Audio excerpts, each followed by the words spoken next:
Honorable Nahas Angula, you served as the first Minister of Education, Sports and Culture since independence, and then Minister of Higher Education from 1995.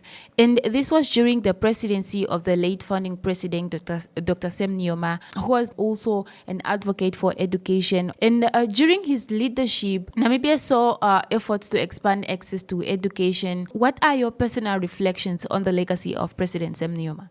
President Sam Nujoma valued education greatly. He encouraged young people who joined the struggle abroad to go to school, first and foremost. And he encouraged everybody to learn something. It is not something which started after independence. It is something which started far back before Namibia's independence. Mm-hmm. His priorities, above priorities, were agriculture, education, health, and housing. And for the sector of education, he made sure that the necessary resources were provided for.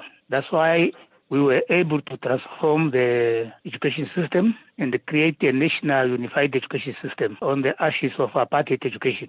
So he was very much committed to education, and you realize that even in his old age, when he left the State House, he himself went back to school and started the journey at the University of Namibia. We believed in education for all, that everybody should have access to education, and we made sure that we created different types of education programs to cater for the whole population.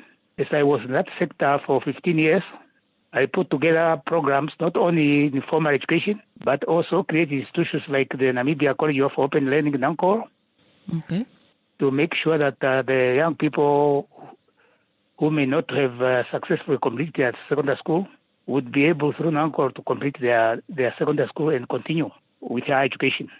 Now, as Minister of Higher Education, you were at the forefront of implementing education policies. So what were some of the key initiatives that President Nujoma championed in higher education? Well, in 1991, President Nujoma established a commission on higher education to advise the new government as to how we should structure our higher education system. That commission was led by a professor from the University of Manchester, Professor John Tenure, and they consisted of many international serious people. And the commission recommended the establishment of the University of Namibia, then the Polytechnic of Namibia, that the higher education should stand on two legs, university and polytechnic. So that was the work of Sam Nujoma. President Sam Nujoma also called on the University of Namibia to erect a statue of you, Honorable, in honor of your contribution to the country's education system. What happened? Why do we not see the statue yet? Well, I don't believe in statues. Okay. 1990, when we got into education, we found a fragmented education system organized on the basis of race. Mm-hmm. And ethnic origin. There was the Department of Education for the Ovambos, for the Hereros, for the Namas, for the whatever. Okay.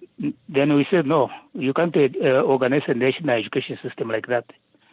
You should have a unified national education system which provide opportunities of learning for everybody, not trying to favor one ethnic group above another one. So that was a big challenge to change that. There was some resistance, especially among the former white administration. They didn't want integration of schools. But eventually they realized that that's the only thing the Constitution of Namibia required us to do, mm-hmm, to unify the education system. So we based all our policies on the requirement of the Constitution.